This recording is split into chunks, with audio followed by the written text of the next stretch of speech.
Hello and welcome to another episode of your favorite fountain pen series, the top 3 pens. My name is Appelboom and every Monday we post a new video about the personal top 3 pens of penfluencers. If you don't want to miss out on the video, subscribe to our YouTube channel. A few videos ago we were suggested by NitroSquid44 to ask the Doodlebud for his top 3 pens. Honestly, I never saw any of his videos, but after checking out his channel, I figured he should be included in our great series, and he has a new subscriber as well. If you know anyone who should be included in the series, don't hesitate to comment your suggestion also below. After you watch the video, make sure to check out the YouTube channel of the Doodlebud and enjoy the top 3 pens of the Doodlebud.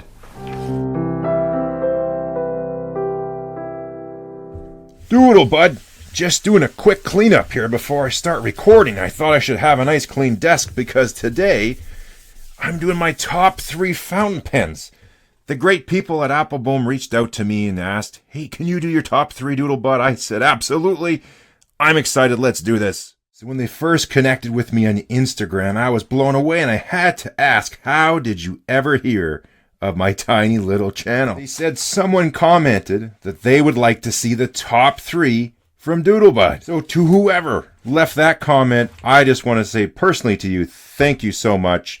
Leave a comment below, maybe we can connect. And to Appelboom Pens, hey, thank you so much from all of us pen heads out there. Your videos are great, especially the ones when you give us access to like the Pelikan factory. We got to watch them make the pen start to finish, the assembly, the jigs, the equipment, machinery, inspection.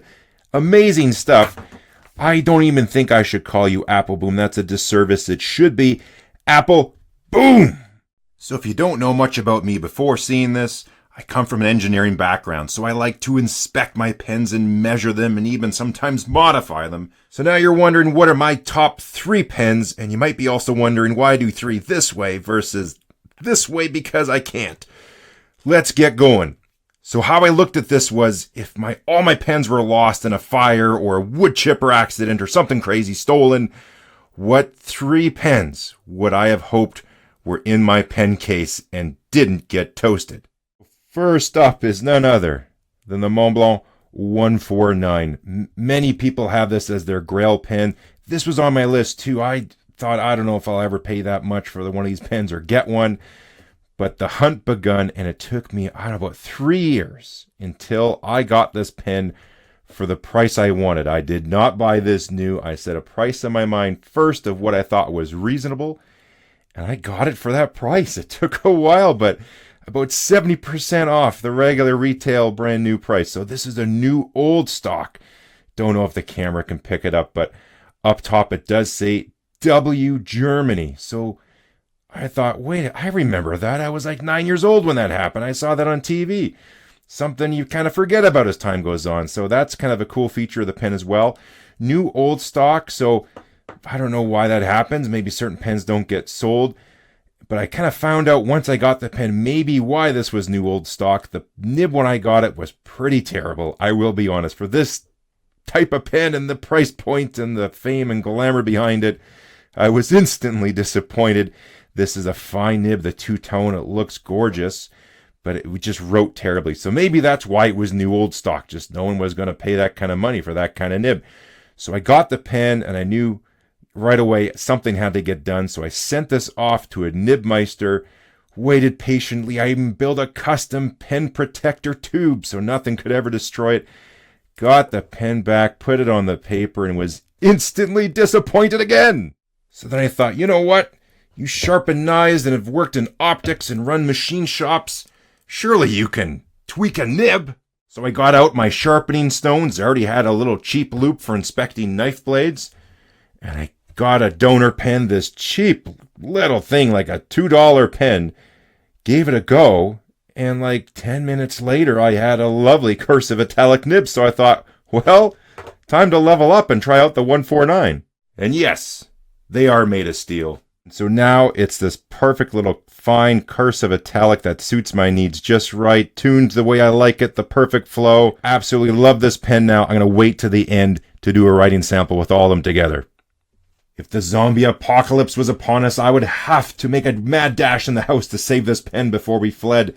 The little Pelikan 140, it's a vintage one. It's not in perfect shape, but that's okay. It's a tiny little pen. Here's the 149 beside it. You can see very, very different in size. But as old as this pen is, you still see beautiful craftsmanship. It's a little piston filler. This actually holds more ink than the new 800, which is amazing. 3/4 of a turn is all it takes to pop that cap off. Small little nib. These are old pens, but man, this nib is amazing. Semi-flex. You're going to see this one in the writing sample as well. I gotta warn you though, mature audiences only may contain nib porn. Oh yeah, that's the stuff. So we got the big Grail pen. We got a lovely vintage semi-flex. And my third pen, I was shocked too. It's this Faber Castell Emotion in Stealth Black. So why this pen? I think it just looks great. I called it the SWAT pen when I did my review when I got this thing. But the engineer in me looks at this one. It catches my eye. There's so many features. The build quality on this is absolutely phenomenal. This knurling here on the barrel, that's what they call their guilloche pattern. But how this is done on the material, and this is done so well. This is such a good job. I even looked at it under the microscope. The knurling on here is done so uniform, and if I zoom in even more here, you can see just a perfect job they did on this, on the whole barrel. So great attention to detail on this pen. The Stealth version has a blacked out nib to go with the whole blackout of the body as well. Cartridge converter, so you can take it anywhere as well. Does a great job even when you tighten that up and it just goes, it just grabs. It's on there perfectly. You got to just pop it when you undo it. That's a good sign of manufacturing as well. This is a little tiny detail. Let me zoom in. So an engineering standard for threads is you need to have 1, 2, 3 threads engaged. That's the minimum number. And so they cut this beautiful square thread. It's called an Acme thread into this thing. And you can see as the last one's tapering out, we have exactly 1, 2, 3 threads engaged when it's capped.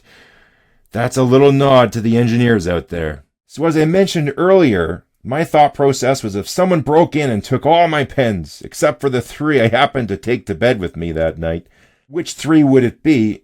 Why would I pick this one? I could just go to a local pen shop. I could order online and have it immediately. This is a very easily to be replaced pen.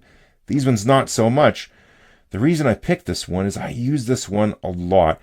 You know, I'm an engineer, now financial advisor, but I have to fill out a lot of paperwork and forms, and most of the time it's garbage paper, and I'm also having to go through lots of copies, like carbon copies. So 4 copies on and garbage paper to begin with. So I need a very reliable pen, a fine nib, not too wet, that just works all the time. This is rugged. If I drop it, yeah, I'll ding the finish, but the pen won't break, the body won't go pop, and I have ink everywhere. So it's just, it can stand up to what I got to do. Very well made, as I mentioned before. Just everything about it's great. It is heavy, but I need a little heft. I need a little weight to be able to write. It's long, like I got a big hand, but it's long enough I can do a quick note, but also I can still post it, put it on there where I'm going to do more stuff. I actually like it more when I post it. It's quite comfortable. So yes, it's really got everything I want in a pen that I'm just going to use a lot, and it's not just because of a special fancy nib, it's because of its utility. So this is the one. I have some other pens that are nicer, but this made the top 3. I warned you earlier, here comes the nib porn. Look away if you're not of age. First up to the stage is Big Monty with that lovely cursive italic. Again, I only ground 1 pen before I did this one, and I couldn't be happier with it. It just, for me, has a perfect line variation that's still usable every single day. You can use it for some nice small printing, and it does wonders with your writing. And it's just a joy to use. Perfect wetness, nice and smooth, and I just love this guy. Next up, he might be old and small, but he knows how to use it. That's this Pelikan with this amazing semi-flex nib. I actually like this more than my super flex kind of newer pens I have. Again, fantastic. It's great for every day. just regular pressure as well, but if you want to get some flex and some flare, it is amazing. And last up is this little Faber Castell with the fine nib. Nothing crazy, that's very common, but it just performs super well. And you can still, if you're a quick writer like me, you can get a little flare out of the nib and just make your stuff look great. Look at that jumping fox. So let's do a quick flyby of the writing. So that's the Montblanc, the 149, the fine cursive italic, great for printing. And here's a quick tip. If you have an italic or stub, and instead of writing this way, if you turn it 90 degrees, now you get the architect nib type flare, the thicker cross stroke, the thinner downstroke. So it's really a 2 pens in one. Here's the little 140. Thought I would do it justice and do a half decent writing sample off camera. Great little amount of flex. The flow and tuning is perfect. Great for just regular usage as well, whether you print or write. But it is amazing. If you do want to do some cursive, it just makes it look way better than what you're really doing. And lastly is that little Faber Castell, the Emotion, the Stealth Black. It's cool. What really got me was top-notch build quality, perfect for daily writing, and that fine nib. You can get a little bit drier too. So this is Monteverde Smoke Noir. If I need to go a little dry because I have terrible paper, this thing just works. So I can use all these pens on all occasions. These are the 3 for me. So there we go, the Doodlebud top 3. Thanks for watching. If you liked this video, check out my channel. I got lots of fun stuff going on. Be sure to check out Appelboom.com. To finish off, I gotta give these 3 pens my official seal of approval.